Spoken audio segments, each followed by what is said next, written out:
Hello, everyone. Welcome back to the BDPG. I am your host, Nathan, and I'm here today with. Adam. Joseph. And Oscar. Today's topics are going to be the transfiguration, the questioning about fasting, and the calming of the storm at sea. So, we're going to start off today with the transfiguration, which is Luke 9:26 through 28.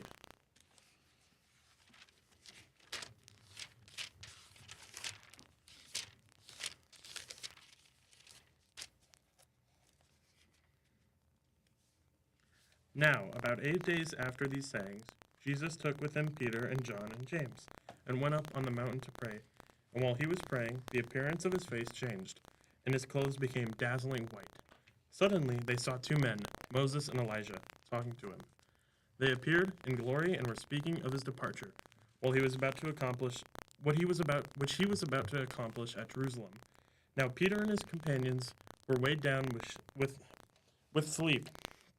But since they had stayed awake, they saw his glory and the two men who stood with him, just as they were leaving him. Peter said to Jesus, "Master, is it good for us to be here? Let us make these dwellings. Let us make 3 dwellings, one for you, one for Moses, and one for Elijah," not knowing what he said. While he was saying this, a cloud came and overshadowed them. They were terrified as they entered the cloud. Then from the cloud came a voice that said, "This is my son, my chosen. Listen to him." While the voice had spoken, Jesus was found alone, and they kept silent in those days, told no one of any of the things that they had seen. So, this passage reveals a lot about Christ's divinity and some about his humanity. Some about his divinity is, obviously, he talks to God. God refers to him as his son, and he speaks to Moses and Elijah, which are, my guess would be in heaven. And it reveals some of his humanity because he's on earth as a human.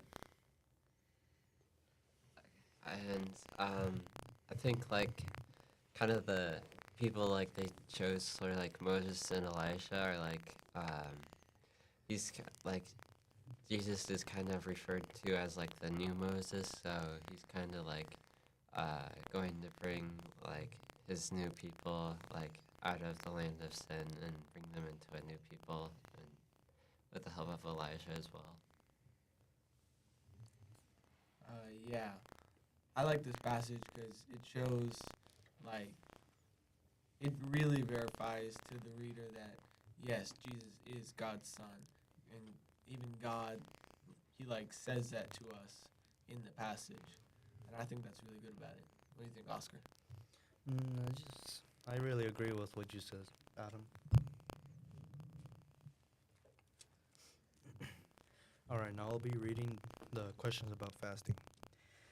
And they said to him, "The disciples of John fast often and offers prayer, and the disciples of the Pharisees do the same. But yours eat and drink." Jesus answered them, "Can you make the wedding guests fast while the bridegroom is with them? But the days will come, and when the bridegroom is taken away from them, then they will fast in those days." And he also told them a parable. "No one tears a piece from a new cloak to patch an old one. Otherwise he will tear the new one, and piece from it will not match the old cloak. Likewise, no one pours new wine into old wineskins. Otherwise the new wine will burst the wineskins, and it will be spilled, and the skins will be ruined. Rather, a new wine must be poured into fresh wineskins. And no one who's been drinking old wine desires new, for he says the old is good." I'd say this passage is really important because how Jesus talks about no one's going to tear a piece from the new cloak to patch an old one, and no one's going to pour a new wine into an old wineskin. Jesus means by this saying someone goes to confession, they confess their sins, but then they keep doing the same. They repeatedly do the same sins and all that, and then after they don't regret what they did, and they keep doing then after, and then they still go to the confession. Yeah. And how this applies to our lives, kind of like how Oscar said, just kind of doing the same bad thing over and over again, and like it could probably also mean just kind of like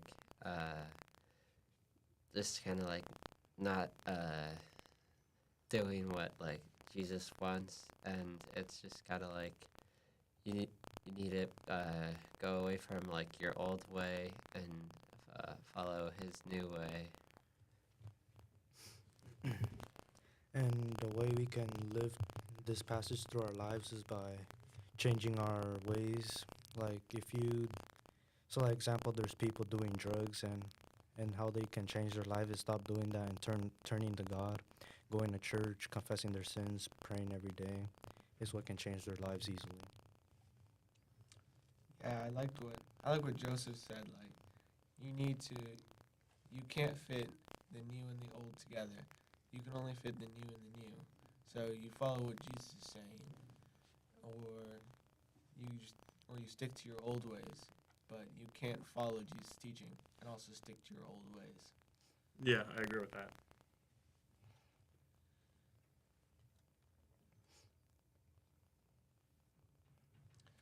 All right. So now I have the calming of the storm at sea. One day he got into a boat with his disciples and said to them, "Let us cross to the other side of the lake." So they set sail, and while they were sailing, he fell asleep. A squall blew over the lake, which is like a storm, and they were taking in water and were in danger. They came and woke him, saying, "Master, Master, we are perishing." He awakened, rebuked the wind and the waves, and they subsided, and there was a calm. Then he asked them, "Where is your faith?" But they were filled with awe and amazed, and said to one another, Who then is this, who commands even the winds and the sea, and they obey him?" So, in this passage, we're basically they're on a lake, and a storm comes over them, and they're sinking, and and then Jesus saves them, and then he asks them, "Where is their faith?" And I think that's really good for us to think, like, where is our faith when we need it? And are we prone to losing it in tough times? Oscar? I'd say so. It's better to keep your faith during tough times.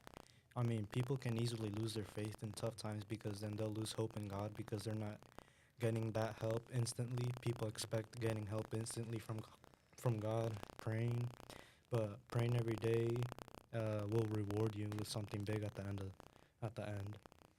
Mm-hmm. What do you think causes us to lose faith? Honestly, I'd say like a bunch of hard stuff happens and you think, "Oh, God isn't with me," and then you think you're on your own and you start to fall away. But that's not what we should do. The passage is telling us, have faith. The tough times will end, and then Jesus will reward us with it for our perseverance. We good then, guys? Alrighty. Thank you, everyone, for listening to this episode of the BDPG. Come back next time when we talk about some parables from Luke.